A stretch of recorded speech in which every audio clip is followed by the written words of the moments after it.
बिस्मिल्लाहिर्रहमानिर्रहीम अस्सलाम वालेकुम। Welcome to my channel Sabir Shafiq. आज न्यू टॉपिक के साथ एक्सेल पे मैं आपको जॉब्स इंटरव्यूज से रिलेटेड जो क्वेश्चंस किए जाते हैं उसके बारे में मैं आपको बताऊंगा।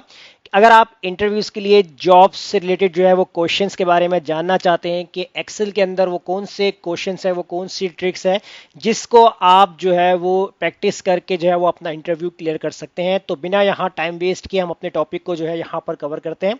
सबसे पहले देखें, आपके पास जो है वो एक्सेल के अंदर जो है वो कुछ इस तरीके से एक जो है शीट ओपन करके आपको दे दी जाएगी और आपसे कुछ इस तरीके से क्वेश्चंस किए जाएंगे कि आपके पास यहाँ जितने भी नंबर ऑफ कैंडिडेट्स के जो नेम लिखे हुए हैं या इनके स्कोर्स लिखे हुए हैं, अगर आपसे कहा जाए कि आप जो है यहाँ मालूम करें कि नंबर ऑफ कैंडिडेट्स कितने हैं, तो यकीनन आपने सबसे पहले जो है वो क्या स्टेप अप्लाई करना है। आपने क्या करना है, आपने यहाँ पर अप्लाई कर दिया 1 और 2 लिखा और उसके बाद इन दोनों को सेलेक्ट करके आपने जब यहाँ से यहाँ तक ड्रैग किया तो ये आपको मालूम हो जाएगा कि नंबर ऑफ कैंडिडेट्स कितने हैं, 16 है।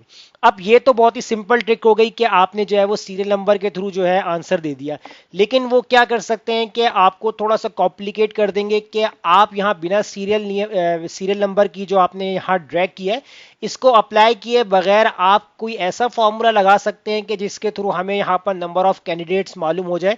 तो बिल्कुल आप अप्लाई कर सकते हैं, आप बता सकते हैं कि वो फॉर्मूला कौन सा है और वो किस तरीके से अप्लाई होगा। तो देखिए हम बात करते हैं यहाँ पर, तो मैं इधर जो है हेडिंग ऐड करता हूं कि नंबर ऑफ कैंडिडेट्स।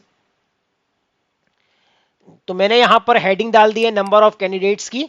अब यहां आपको जो है नंबर ऑफ कैंडिडेट्स का जो फॉर्मूला है वो अप्लाई करना है, तो इसके लिए हम यहां पर लगाएंगे इक्वल काउंट ए।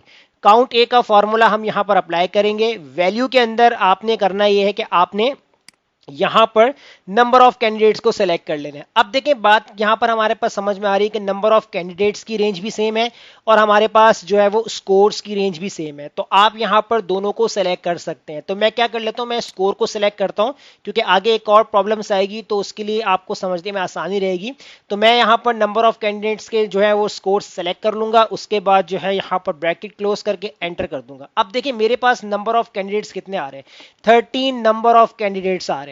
अब इसमें हमारे पास जो है वो 13 क्यों दिखाया है इसने, इसकी क्या वजह है, क्योंकि देखें जो हमारा जो फॉर्मूला है काउंट ए का वो सिर्फ और सिर्फ जो होता है वो आपके नंबर्स के अलावा अल्फाबेट्स को सिर्फ वो जो है काउंट करता है, नंबर्स नहीं काउंट करता।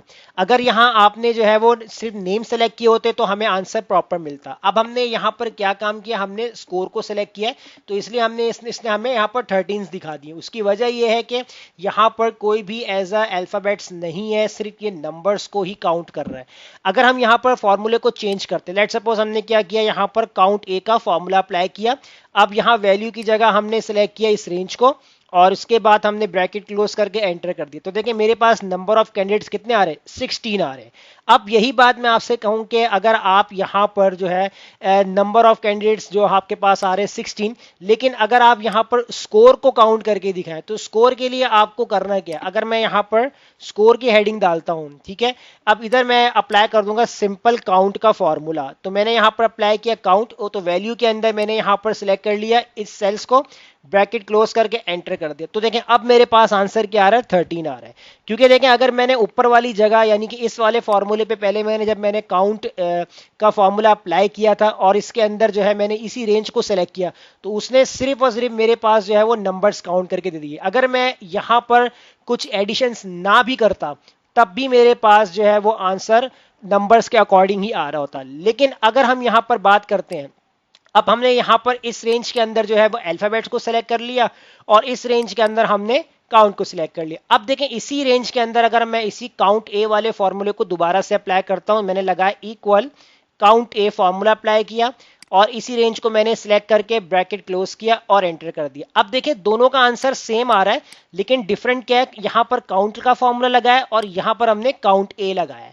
अब यहां आपके पास इस रेंज के अंदर अगर हम अपनी ब्लैंक सेल्स को फिलअप करते हैं तो आपको यहां पर फॉर्मूले में चेंजिंग नजर आएगी, ठीक है। अब देखें जैसे मैं सिंपल क्या करता हूं, यहां पर फॉर्मूले का नाम लिखता हूं ताकि आपको समझने में आसानी हो। तो यहां मैंने लगाया काउंट और यहां मैंने लगा दिया काउंट ए, तो ताकि आपको मालूम हो कि काउंट और काउंट ए में क्या डिफरेंस आ रहा है। अगर मैं यहाँ पर जो है वो इस तरीके से जो है क्रॉस चेक लगाता हूँ कि इस जो कैंडिडेट है इसने कोई भी स्कोर अटेंड नहीं किया, तो मैंने जब यहाँ पर सिंपल एक्स करके लगा दिया तो देखें फॉर्मूला अपडेट हो रहा। इसकी वजह यह है कि यहाँ पर टोटल जो होता है काउंट नंबर्स प्लस अल्फाबेट्स इन सबको काउंट कर रहा होता है। अब इस तरीके से यहाँ भी मैंने एक्स लगा दिया, यहाँ भी मैंने एक्स लगा दिया, तो देखिए दोनों रेंज सेम हो गई यहाँ पर, क्योंकि अब यहाँ पर मेरे पास अल्फाबेट्स भी हैं और नंबर्स दोनों है, तो इसलिए काउंट ए जो है वो यहाँ पर अल्फाबेट्स नंबर दोनों के लिए काम करता है। अब काउंट की बात करते हैं तो देखिए काउंट ने सिर्फ क्या किया है, जितने नंबर्स थे उन्हीं को काउंट करके रखा है। अब ये जो फॉर्मूला है ये आपको यहाँ प्रेजेंट कर रहा है कि किन किन कैंडिडेट ने जो है वो स्कोर यहाँ पर अचीव किए और किन्होंने नहीं किए, उनके टोटल यहाँ पर आपको बता रहा है कि 13 कैंडिडेट्स ने जो है वो स्कोर अचीव किया और टोटल कैंडिडेट्स कितने थे, 16 थे। अब अगर आप इधर फॉर्मूले में काउंट ए लगाएं या काउंट का लगाएं फॉर्मूला, तो दोनों का डिफरेंस आपके सामने है कि दोनों में क्या फर्क आ रहा है। अब ये तो हमने निकाल लिया सिंपल काउंट और काउंट ए और काउंट ब्लैंक। अब अगर हम बात करते हैं कि अगर मान लीजिए कि मेरे पास जो है यहां पर ब्लैंक सेल्स रहे, अब अगर आपसे पूछा जाए कि कितने कैंडिडेट्स ने जो है वो स्कोर अचीव नहीं किया, तो उसके लिए आप यहां पर काउंट ब्लैंक का फॉर्मूला यूज कर सकते हैं। जैसे मैं यहां पर काउंट ब्लैंक की हेडिंग डाल देता हूं, अब यहां पर अप्लाई करता हूं equal count blank, bracket open करूंगा, रेंज में मैं यहां पर स्कोर को सिलेक्ट करूंगा, उसके बाद ब्रैकेट क्लोज करके एंटर कर दूंगा। तो देखिए मेरे पास यहां पर आंसर क्या आ रहा है कि नंबर ऑफ थर्ड्स, यानी कि 3 कैंडिडेट्स ने जो है वो स्कोर अचीव नहीं किया। टोटल कैंडिडेट्स कितने थे, 16 थे, 13 लोगों ने जो है वो स्कोर अचीव किया है और 3 लोगों ने स्कोर अचीव नहीं किया, तो टोटल आपके पास 16 आ रहे हैं। तो ये इस तरीके से जो आप नंबर ऑफ कैंडिडेट्स को काउंट कर सकते हैं और अपना जो है वो आंसर दे सकते हैं।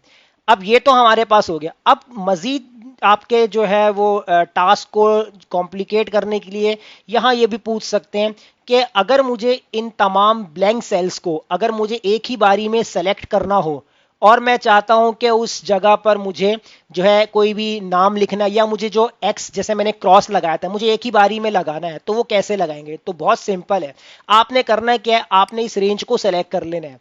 इस रेंज को आपने सिलेक्ट कर लिया, उसके बाद आपने यहां पर जाना है फाइंड एंड सेलेक्ट में जाके गो टू स्पेशल। अगर आप गो टू पे चले जाएं तब भी आप वहां पहुंचेंगे, अगर आप गो टू स्पेशल पे जाएंगे तब भी आप डायरेक्ट पहुंच जाएंगे। कैसे, अगर हम गो टू पे क्लिक करते हैं तो यहां देखिए स्पेशल का ऑप्शन आ रहा है, तो डायरेक्ट आपके पास गो टू स्पेशल की जो है जो उसका पैलेट है वो ओपन हो गया। अब आपने ब्लैंक सेल्स पे यानी ब्लैंक पे चेक लगाया, इसको आपने कर दिया ओके। जैसे ओके किया तो देखिए सिर्फ और सिर्फ आपके ब्लैंक सेल सेलेक्ट हो गए।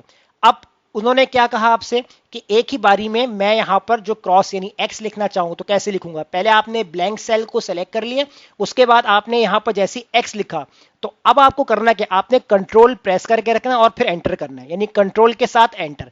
जैसे आप कंट्रोल के साथ एंटर करेंगे तो देखें एक ही टाइम में जितने भी ब्लैंक सेल्स जो आपने सेलेक्ट किए थे सबके ऊपर जो है वो एक्स एक्स एक्स इस तरीके से लिखा हुआ आ गया। तो ये तरीका होता है कि इंटरव्यूज में क्वेश्चंस को किस तरीके से सॉल्व किया जाए, उनका आंसर किस तरीके से दिया जाए। नेक्स्ट चीज क्या हो सकती है, आपसे पूछी जा सकती है कि अगर हम चलते हैं अपनी शीट नंबर 2 पे, आपको यहां पर एक जो है वो लिस्ट दे दी जाएगी नेम्स की, और आपसे कह दिया जाए कि यहाँ जो 2 नेम्स एक एक साथ जो लिखे हुए हैं, मुझे हर नेम को अलग अलग सेल के अंदर जो है वो ऐड करवाना है। तो कैसे करेंगे, तो आप क्या करेंगे, यहाँ पर टाइप कर दिया फहद, फिर सेल पे आ गए हम्माद, फिर नीचे आके टाइप किया आमिर। तो ये तो आपका बिल्कुल बेसिक तरीका हो जाएगा, इसमें कोई भी आपका कमाल नहीं होगा। लेकिन वो ये चेक करना चाह रहे हैं कि आप किस टेक्निक से काम करते हो, तो बिल्कुल ये काम भी आपके लिए आसान हो सकता है। कैसे, आपने यहां पर सबसे पहले सेल के ऊपर जो नेम लिखा होगा वो आपने टाइप कर देना है फहद, आप करेंगे एंटर। उसके बाद दोबारा से आपने इसी सेल को एक्टिव रखना है और आपने यहां पर कंट्रोल ई आपने प्रेस करना है। तो ये देखें सारे नाम जो है वो अलग हो गए, फर्स्ट वाले नाम। इसी तरीके से सेकंड सेल पे आके आपने सेकंड नेम को यहां पर राइट डाउन करना है।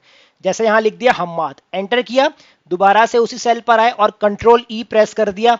तो ये देखें अब कितना आसान हो गया। अब आपके पास एक ही सेल में जो आपके पास फर्स्ट और लास्ट नेम लिखे हुए थे, आपने कैसे एक शॉर्ट की से जो है वो इन दोनों नेम्स को अलग अलग सेल के अंदर पेस्ट कर दिया। इसी के साथ या तो आपके पास एक ही सेल में 2 नाम होंगे या अलग अलग सेल में 2 नाम लिखे हों इस तरीके से, तो आपसे कहा जाए कि इनको एक ही सेल में लेकर आओ, तो वो आप कैसे लेकर आएंगे। तो यही मेथड आपने अप्लाई करना है। फर्स्ट सेल के अंदर आपने इन दोनों नेम को एक साथ राइट डाउन करना है। जैसे फहद हम्माद लिखा, एंटर कर दिया, उसके बाद दोबारा से आपने इस सेल को सेलेक्ट किया और कंट्रोल ई प्रेस कर देना है, तो देखें दोबारा से वही नाम एक ही सेल के अंदर ऐड हो चुके हैं। तो इस तरीके से आप अपना इंटरव्यू क्लियर कर सकते हैं, जो कि इंटरव्यू से रिलेटेड कुछ ये बेसिक क्वेश्चंस जो है वो आपसे पूछे जाते हैं। तो उम्मीद करता हूं आपको आज की हमारी क्लास समझ में आ गई होगी। तो वीडियो अच्छी लगी लाइक कीजिए, फ्रेंड्स में शेयर कीजिए और हमारे चैनल को सब्सक्राइब करना मत भूलिएगा। मिलते हैं नेक्स्ट वीडियो में, शुक्रिया।